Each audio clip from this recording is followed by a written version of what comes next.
Assalamualaikum warahmatullahi wabarakatuh. Pada kesempatan kali ini, izinkan saya bersama rekan saya dari kelompok 5, kelas 1A, mata kuliah Perkembangan Peserta Didik untuk memaparkan hasil diskusi kami mengenai perkembangan sosial anak usia sekolah dasar. Selamat menyimak teman-teman. Konsep dan aspek perkembangan sosial pada anak. Halo, perkenalkan, nama saya Syahlan Marina Zalianti dari kelas 1A. Di sini saya akan menjelaskan mengenai konsep dan aspek perkembangan sosial pada peserta didik SD. Nah, sebelumnya, apa sih perkembangan sosial itu? Menurut Elizabeth B. Hurlock, perkembangan sosial adalah kemampuan seseorang dalam bersikap atau tata cara perilakunya di dalam berinteraksi dengan unsur sosialisasi di masyarakat. Kemudian, menurut Singgi D. Gunarsa, perkembangan sosial merupakan kegiatan manusia sejak lahir, dewasa, sampai akhir hidupnya yang akan terus melakukan penyesuaian diri dengan lingkungan sosialnya yang menyangkut norma-norma dan sosial budaya masyarakatnya. Nah, perkembangan sosial ini akan berhubungan dengan hubungan sosial. Menurut Surjono Sukanto, hubungan sosial merupakan dasar proses sosial yang terjadi karena adanya hubungan-hubungan sosial yang dinamis mencakup antar individu, antar kelompok, atau antara individu dan kelompok. Hubungan sosial ini sering disebut juga sebagai sosialisasi. Nah, sosialisasi ini merupakan hubungan sesama manusia yang saling membutuhkan satu sama lain yang dimulai dari tingkat sederhana dan terbatas hingga tingkat kompleks pada saat dewasa. Sebagai makhluk sosial, tentunya manusia tidak dapat berdiri sendiri dan membutuhkan orang lain. Oleh karena itu, hubungan sosial sangat penting untuk dipupuk sedari dini dan diarahkan sebaik mungkin agar seorang anak dapat beradaptasi dengan baik di lingkungannya. Jadi, dapat kita simpulkan konsep dari perkembangan sosial yaitu tingkat kematangan seseorang dalam melakukan sosialisasi, sedangkan perkembangan sosial pada anak adalah proses penyesuaian diri anak terhadap aturan atau norma kelompok, moral, dan tradisi sehingga anak dapat meleburkan diri menjadi satu kesatuan, melakukan komunikasi dan kerjasama di dalamnya. Sebagai penyelenggara pendidikan usia sekolah dasar, tentunya diharuskan untuk memiliki kemampuan yang profesional, bersosialisasi tinggi, dan tentu memiliki kepribadian yang baik. Oleh karena itu, salah satu kemampuan yang harus dimiliki oleh pendidik dalam mendidik anak usia sekolah dasar adalah memahami perkembangan anak. Nah, di dalam memahami perkembangan anak ini, ada prinsip-prinsip yang harus kita pahami dulu sebagai calon guru. Yang pertama, anak berkembang secara holistik. Yang kedua, perkembangan terjadi dalam urutan yang teratur. Yang ketiga, perkembangan anak berlangsung pada tingkat yang beragam di dalam dan di antara anak. Yang keempat, perkembangan baru didasarkan pada perkembangan sebelumnya. Dan yang kelima, perkembangan mempunyai pengaruh yang bersifat kumulatif. Nah, prinsip-prinsip tersebut memberikan implikasi bagi para pendidik dalam menentukan tujuan, memilih bahan ajar, menentukan strategi, memilih dan menggunakan media, serta kegiatan pembelajaran menarik lainnya. Tugas perkembangan sosial pada anak. Nah, sekarang kita akan membahas tugas perkembangan sosial pada anak. Tugas perkembangan ini adalah tugas yang tampak pada suatu periode tertentu dalam setiap kehidupan individu. Suatu keberhasilan dapat memberikan kebahagiaan dan kemudahan dalam menjalani tugas yang berikutnya. Sebaliknya, jika gagal akan menimbulkan kekecewaan dan menghambat tugas perkembangan berikutnya. Maka, anak dengan usia 6-12 tahun, itu sekolah dasar ya, pada hakikatnya dapat menjalani tugas berupa kemampuan yang harus dikuasai. Nah, apa aja sih? Menurut Hafirgus, ada beberapa tugas perkembangan sosial pada anak. Yang pertama, ada pengembangan sikap terhadap diri sendiri sebagai individu yang berkembang.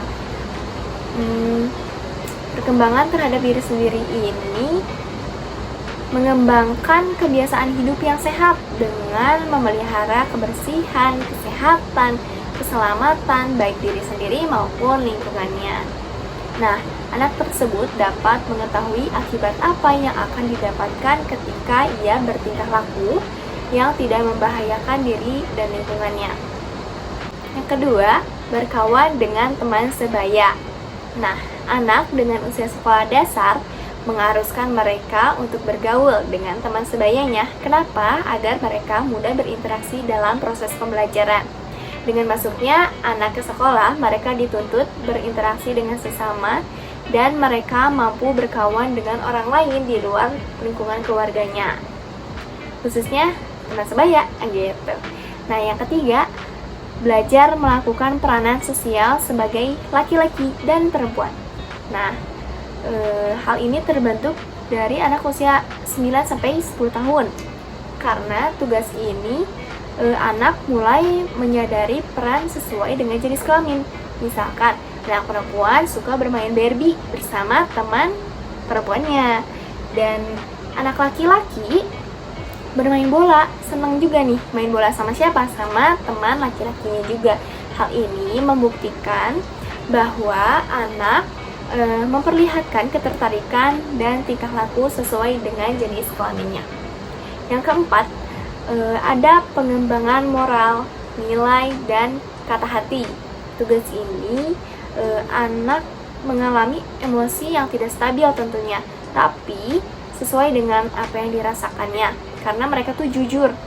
Oleh karena itu, hendaknya anak dapat dibimbing oleh orang tua dan guru sebagai orang tua yang kedua dalam mengatur tingkah laku mereka sesuai dengan peraturan dan moral yang berlaku di masyarakat. Perlahan, anak-anak dapat beradaptasi untuk menaati peraturan dan menerima tanggung jawab, juga mengakui perbedaan antara dirinya dan orang lain, karena persepsi orang berbeda-beda. Yang kelima, mengembangkan sikap terhadap kelompok dan lembaga sosial. Nah, kita sebagai manusia tentunya berperilaku sosial, membutuhkan satu sama lain. Hal ini berkembang sesuai dengan tahapannya. Anak-anak pun sama, biar di sekolah dasar sama berkembangnya. Mereka akan berkembang, memahami, berproses untuk memahami keanggotaannya di keluarga maupun di sekolah. Mereka akan belajar menaati peraturan yang ada seperti dalam keluarga. Misalkan, saya adalah anak perempuan pertama dari 2 bersaudara, yaitu adik laki-laki. Maka saya akan memposisikan saya sebagai kakak dan adik saya. Dan anak kedua dari orang tua saya adalah adik saya. Jadi saya harus menghormati kedua orang tua saya dan menyayangi adik saya tanpa melakukan hal yang senonoh. Maksudnya kayak tidak membentak orang tua, tidak melawan orang tua, dan tidak memarahi adik, tidak menyuruh-nyuruh adik seperti itu. Maka anak-anak dapat memposisikan di mana mereka berada. Faktor yang mempengaruhi perkembangan sosial pada anak. Faktor-faktor yang mempengaruhi perkembangan sosial pada anak. Faktor yang menyebabkan terjadinya perkembangan sosial pada anak, khususnya usia sekolah dasar, dapat dibagi menjadi 2, yaitu faktor internal dan faktor eksternal. Yang pertama, ada keluarga. Lingkungan pertama yang mempengaruhi berbagai aspek perkembangan anak adalah keluarga, terutama dalam perkembangan sosialnya. Proses pendidikan, etika, dan pergaulan anak ditentukan oleh keluarga, dikarenakan interaksi yang dilakukan dalam keluarga dapat memperluas interaksi pada tahapan yang selanjutnya, seperti di lingkungan sekitarnya, bahkan di lingkungan sekolah. Yang kedua, ada kematangan pribadi. Diperlukan kematangan fisik dan psikis sehingga anak mampu memberi dan menerima pendapat serta pandangan orang lain terhadap dirinya. Yang ketiga, ada status sosial ekonomi. Setiap keluarga pasti memiliki status sosial ekonomi berbeda yang dapat mempengaruhi pendidikan dan perkembangan anak khususnya dalam berbahasa dan sosial. Yang keempat, ada pendidikan. Hakikat pendidikan sebagai pengoperasian ilmu yang normatif sehingga akan menimbulkan warna kehidupan sosial dalam masyarakat. Yang kelima, ada kapasitas mental, emosi, dan intelijensi. Perkembangan emosi berpengaruh terhadap perkembangan sosial. Seorang anak yang memiliki kemampuan berpikir, maka perkembangan sosialnya akan berhasil. Yang keenam, ada bermain. Pengalaman belajar yang menyenangkan adalah sambil bermain. Dengan bermain, anak akan belajar sistem nilai, adat, kebiasaan, standar moral yang berlaku di dalam masyarakat. Dengan faktor yang mendukung perkembangan sosial tersebut, maka terbentuklah tingkah laku pada anak. Pola perilaku terbagi atas dua kelompok, yaitu pola perilaku yang sosial dan pola perilaku yang tidak sosial.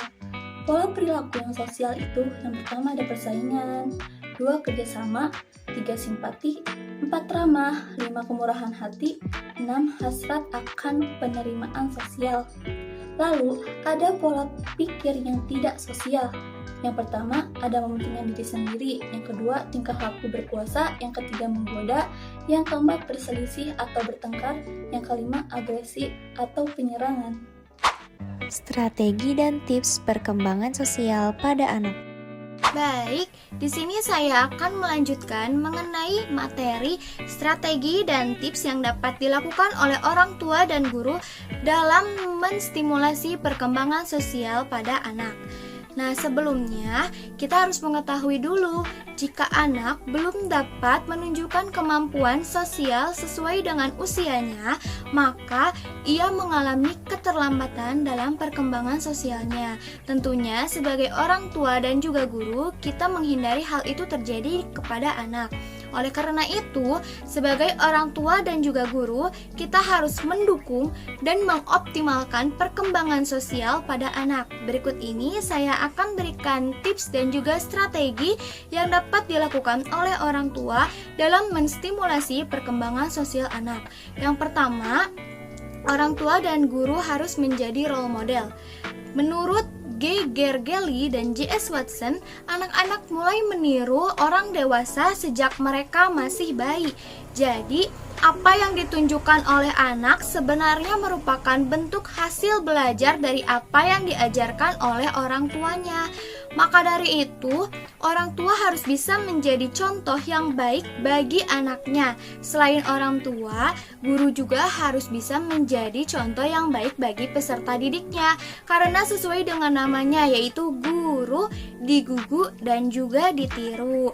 Oleh karena itu, guru harus bisa menjadi teladan yang dapat membina, mengayomi, serta mengevaluasi kemampuan setiap siswanya. Yang kedua yaitu biarkan anak bermain dengan lingkungannya. Maksudnya itu adalah ajak anak untuk bermain di luar rumah, tapi dengan pengawasan orang tua dan juga guru.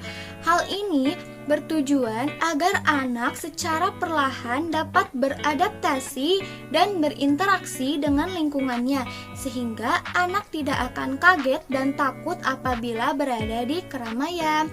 Selain itu, hal ini akan membantu anak dalam mengenali lingkungan biotik dan juga abiotik, sehingga mereka bisa belajar dari pengalaman. Yang ketiga yaitu tumbuhkan rasa dan sikap positif di dalam diri anak. Dengan menumbuhkan sikap positif ini, maka akan tumbuh juga sikap sosial pada diri anak.